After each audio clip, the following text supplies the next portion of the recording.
Ngayong araw ay ating pag-aaralan kung paano mapapatunayan na mayroong Diyos. Matagal nang pinagtatalunan ang existence of God. Kung totoo nga ba na mayroong Diyos?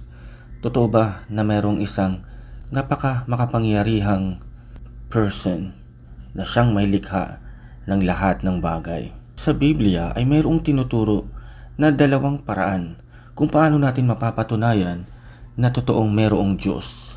Una ay ang general revelation at pangalawa, ang special revelation. Ano nga ba ang general revelation? Ito ay malalaman natin sa aklat ng Roma 1:20 or Romans chapter 1 verse 20.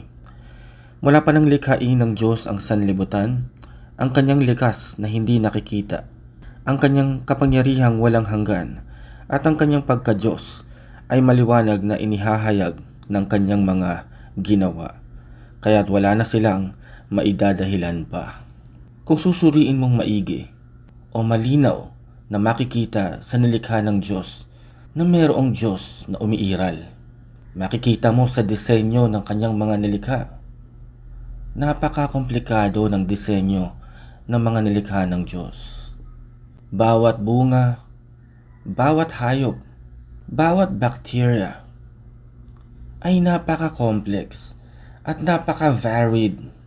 Kahit ang pag-iral ng mga heavenly objects ay malinaw na nagpapakita ng Diyos na nagtatakda ng kaayusan o order sa lahat ng bagay. Gusto mong malaman kung totoong may Diyos? Pagmasdan mo ang kanyang nilikha at doon ay mapapatunayan mo na totoo nga na mayroong Diyos na may likha ng lahat ng bagay. Pangalawang paraan kung paano natin matutukoy na totoong mayroong Diyos ay sa pamamagitan ng special revelation. Ano ang special revelation? Ang special revelation ay ang tawag ng mga Bible scholars sa paniniwala na ang Diyos ay nag-i-intervene o siya ay kumikilos ng direkta sa kanyang mga nilikha. May iba't ibang klase ng special revelation. Maaring ang Diyos ay ipahayag ang kanyang sarili sa pamamagitan ng ating personal experience. Kapag ikaw ay nanalangin sa Diyos at siya ay tumugon, malalaman mo na totoo ngang merong Diyos na sumasagot sa mga panalangin. Kapag ikaw ay nakasaksi ng himala ng Diyos, pwede rin nating malaman na mayroong Diyos dahil sa mga propesiya. Marami ng mga propesiya ang natupad. Isa sa pinakamalaking propesiya ay ang tungkol sa pagdating ng tagapagligtas. At ito ay natupad 2,000 years ago nang ang Panginoong Hesukristo ay dumating sa mundo. Kahit ang mga digmaan, ang mga kahirapan, lahat ng mga iyan ay hinulaan sa Biblia. At unti-unti natin nakikita ang katuparan sa ating panahon.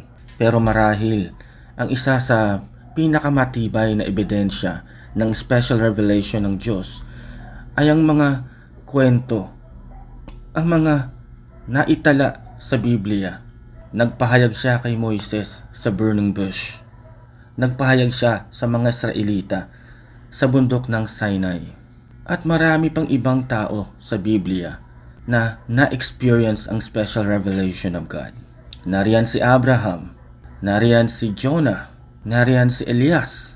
Pag binasa mo ang Old Testament, ito ay punong-puno ng kwento ng personal experience with God, ng personal encounter with God. Kahit ikaw sa panahon ngayon, maaari mong hilingin na ma-experience or ma-encounter mo ang Diyos personally. Pwede kang humingi na direkta mong masaksihan o maranasan ang glory of God. Ang Diyos na buhay ay bumaba sa lupa, naging tao. Inialay niya ang kanyang katawan. Inialay niya ang kanyang buhay para sa atin. Siya ang Panginoong Hesukristo. Hanggang ngayon ay hinihintay ka niya na manumbalik at sumampalataya sa Kanya. Kaya nga sa iyong panalangin, paglapit mo sa Kanya, hingin mo ang Kanyang kaligtasan. Tanggapin mo siya bilang iyong Panginoon at tagapagligtas. At pagkatapos naman noon, sikapin mong mamuhay ng ayon sa Kanyang mga salita. Humanap ka ng mga grupo o mga iglesia na Christ-centered at Bible-based. Christ-centered sapagkat si Kristo lamang ang itinataas.